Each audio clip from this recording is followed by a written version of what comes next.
পারস্য এবং ওমান উপসাগরের হরমুজ প্রণালীকে নিয়ে ইরান ও যুক্তরাষ্ট্রের মাঝে চলছে কথার লড়াই। এরই মধ্যে ফিলিস্তিনের গাজা সংকট এবং ইরান ইস্যুতে আলোচনা করতে ওয়াশিংটন সফরে গিয়েছিলেন ইসরায়েলের প্রধানমন্ত্রী বেনিয়ামিন নেতানিয়াহু। বৈঠক করেছেন নতুন মার্কিন প্রেসিডেন্টের সাথে। ইরান বিরোধী দুই নেতার আলোচনার টেবিলে বিশেষভাবে স্থান পায় মধ্যপ্রাচ্য ইস্যু। এদিকে হরমুজ প্রণালী বন্ধ নিয়ে চলছে চুলছেরা বিশ্লেষণ।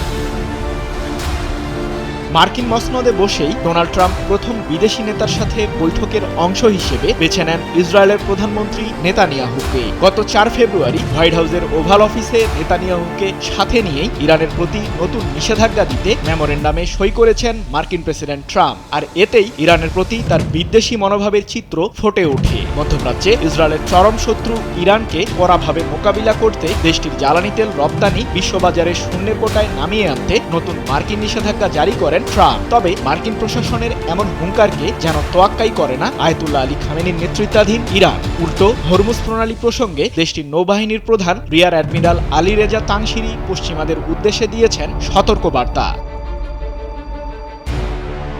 ইরানের ওপর নিষেধাজ্ঞার মাধ্যমে যুক্তরাষ্ট্র তেহরানে জ্বালানি তেল রপ্তানি শূন্যের কোটায় নামিয়ে আনতে পারবে না মন্তব্য করে আলী রেজা তাংশিরি জানিয়েছেন, আমরা 46 বছর থেকে এই ধরনের চাপ মোকাবিলা করে আসছি, তারা কোনোভাবেই আমাদের দমাতে পারেনি। যুক্তরাষ্ট্র তার চেয়ে শক্তিশালী দেশকে নিষেধাজ্ঞা দিয়ে পরাজিত করতে পারবে না। 9 ফেব্রুয়ারি ইরানের ইসলামিক বিপ্লবী গার্ড কর্পস IRGC-র এক সভায় এমন মন্তব্য করেন নৌবাহিনীর প্রধান। রিয়ার অ্যাডমিরাল আলী রেজা তাংশিরির বরাতে এক প্রতিবেদনে বিষয়টি নিশ্চিত করেছে মধ্যপ্রাচ্য ভিত্তিক সংবাদ মাধ্যম মেহের নিউজ এজেন্সি।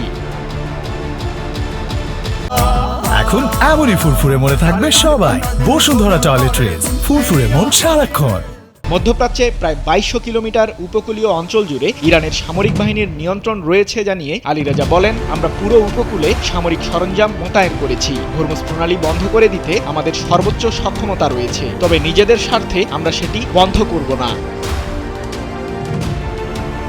বিশ্বের জ্বালানি বাজারে মোট তেল রপ্তানির প্রায় 5 ভাগের 1 ভাগ অংশ পারস্য এবং ওমান উপসাগরের হরমুজ প্রণালী দিয়ে সরবরাহ করে ইরান, সৌদি আরব, কুয়েত এবং সংযুক্ত আরব আমিরাত সহ বেশ কয়েকটি আরব দেশ। হরমুজ প্রণালী বন্ধ হয়ে গেলে জ্বালানি তেল সরবরাহে নতুন করে সংকট তৈরি হবে, ফলে বিশ্ববাজারে তেলের দাম বৃদ্ধি পাবে।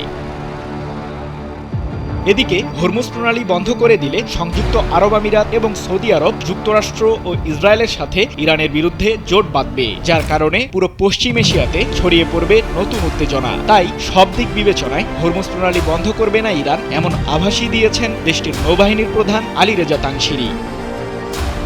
সৃজন মাহমুদ, নিউজ 24।